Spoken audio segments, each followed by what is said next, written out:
Welcome to Newsmakers. I'm Rosalind Horn. Today we're at the St. Jacobs Farmers Market talking to local farmers about the impact the economy and the weather had on their growing season this year. Newsmakers' Jody Bushland has more. To simply say that weather had an impact on the local farming industry would be an understatement. In fact, the weather had a direct impact, up to as much as 95% of crop reduction on many farmers. Every year has its challenges. This year it was cool and wet, so that was good for some crops, not so good for others. The early frost we had back in September, September 19th, in fact, was a killer for us. It wiped out 4 acres of prime sweet corn for us, so we felt that. But, every year has its challenges. With the weather being as unpredictable as it has over the last few years, some farmers, fruit in particular, may have to undertake drastic measures if they wish to continue growing in Ontario. They're talking, if you're going to plant new orchards, you're going to have to hail net your whole orchard.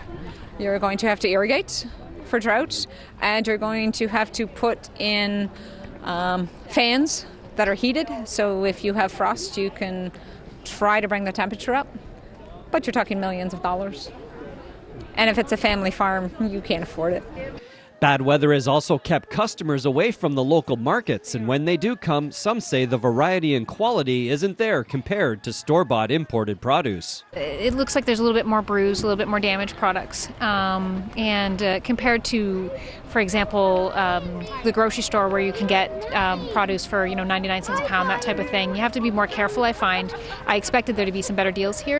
Most farmers we spoke with today acknowledge that there is really nothing they can do to prevent future seasons like the one they just had. Like everything else in life, there's no guarantees. In Waterloo, I'm Jody Bushland.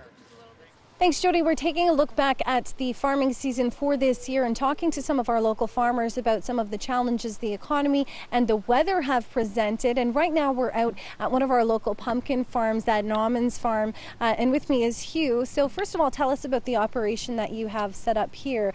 Pumpkins are your primary produce? Yeah, I would say we started out as pumpkins, and it's probably our biggest crop, but we also grow rhubarb, strawberries, raspberries, and then in the fall we do the pumpkins.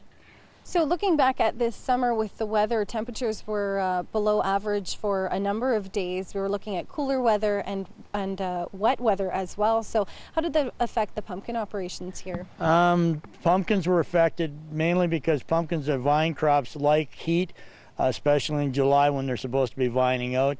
And they like warm nights, and we didn't have any of that, unfortunately. We still had a good crop. I've heard people say here about pumpkin shortage. There is no pumpkin shortage in southern Ontario. There's lots of pumpkins, and if you come to our farm, we have like 5,000 on the lawn. The quality was fairly good. They're a little smaller because also pumpkins grow bigger when there's heat. The other thing is in the fall when you're harvesting pumpkins, if you don't have the heat, they don't ripen as quick and they don't harden off, and we've had some hard frost, so we've lost some by freezing, and some of them are still partially green, but they're still out in the field. We bring all the good ones up to the lawns, and like I said, we have about 5,000 on the lawn, so got lots. So when we're looking at your sections of strawberries and raspberries, which are pick your own, are they entirely pick your own? No, we do pre-picked. We do pre-picked everything but rhubarb. We do pre-picked of the raspberries and the strawberries, and you can go out in the field and pick pumpkins, or you can pick them off our lawn. So we do both for all our crops, with the exception of rhubarb. And how has the weather affected your raspberries and strawberries? Raspberries are affected the most because they don't like moisture. They need moisture, and we drip irrigate. What happens when you get rain in the fruiting season, you get more opportunity for mold, so it was a tough year that way. We actually did have a fairly good crop, and it wasn't quite as bad as I thought, but it did rain a lot, and they weren't quite as sweet.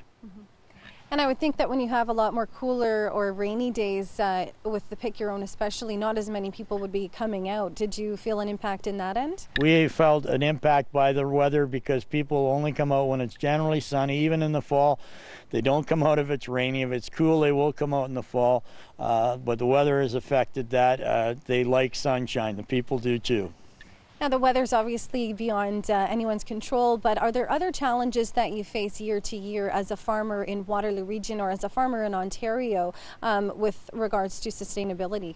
Yes, and it's all based on price and competition. Unfortunately, we compete with California and Mexico and Chile and the berry crops. They have a lot cheaper labor. They get subsidies by their state governments and their federal governments, which we don't, and they have better assistance program even in helping growing where we don't have any assistance. It's all paid for by the farmer, and yet the people around here want local, but they don't want to pay the price that we have to pay because our costs keep going up. So with local farmers, are there any solutions that could be offered on your end, either that the government can do or that could be done locally in the community to help farmers?